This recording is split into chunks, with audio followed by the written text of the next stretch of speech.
you. Thank you. I want to ask you, you mentioned all those greats you used to watch. You know, I'm sure you remember Aaron Pryor, fighters like that. Mentality-wise, who does Tank remind you of the most of those all-time great fighters? All of them. All of them, because he can shift. Well, he grew up off of Aaron Pryor. I used to make him watch Aaron Pryor all the time, because Aaron Pryor was one of the fierce guys in the 80s that a lot of people didn't want to fight. Right. You know, and I like his attitude, his showmanship. He was different. Right. He was definitely different. So when you look at one of my favorites was Aaron Pryor. Then you got the Mike Tysons, the Ali. A lot of I stayed in front of the TV watching fights a lot. Gotcha. Now, I was standing next to you when Barrios was talking. You seemed very impressed by what he was saying, but I think you more so felt his mentality in his story. I like his attitude. I definitely like his attitude. You know, he hot. He hot. So, you know, and I understand what he believe in. He's coming to fight. He's a warrior. He ain't laying down.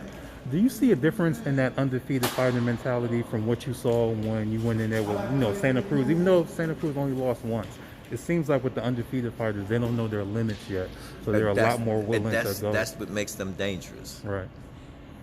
You know what I'm saying? If you listen to the great Floyd Mayweather, you already been beat. All right. You know what I'm saying? So now, when you're undefeated, you don't know how to lose.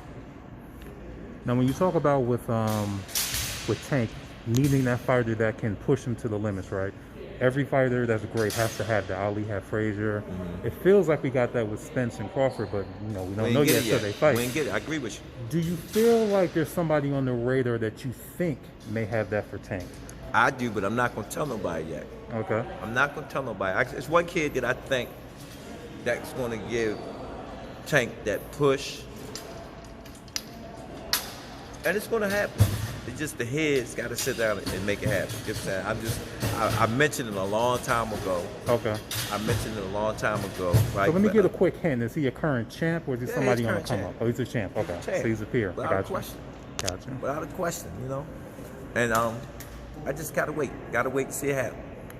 Now, Tank is reminding me a little bit of Canelo with being able to go up and down in weight and still be successful. Now, one downside I've kind of noticed when the cash cow is moving like that, a lot of the other fighters start standing around, waiting to see if they're going to get picked or what that fighter is going to do. But that's what we try not to do. You got to remember, mine was set on fighting Clout Chaser. I have to keep it real. Okay. They built the fight.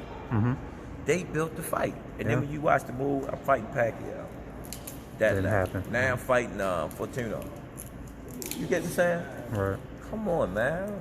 Done with that. You get what I'm saying?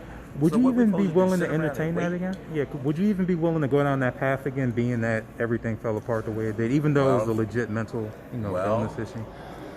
I'm hoping. I don't know. Again, the way how I deal with it, I treat it like a hit. The contract come past our desk. That's what we're getting ready for. Gotcha. That's it. All right. Sounds good. Appreciate you, man. Good luck next month. Thank you.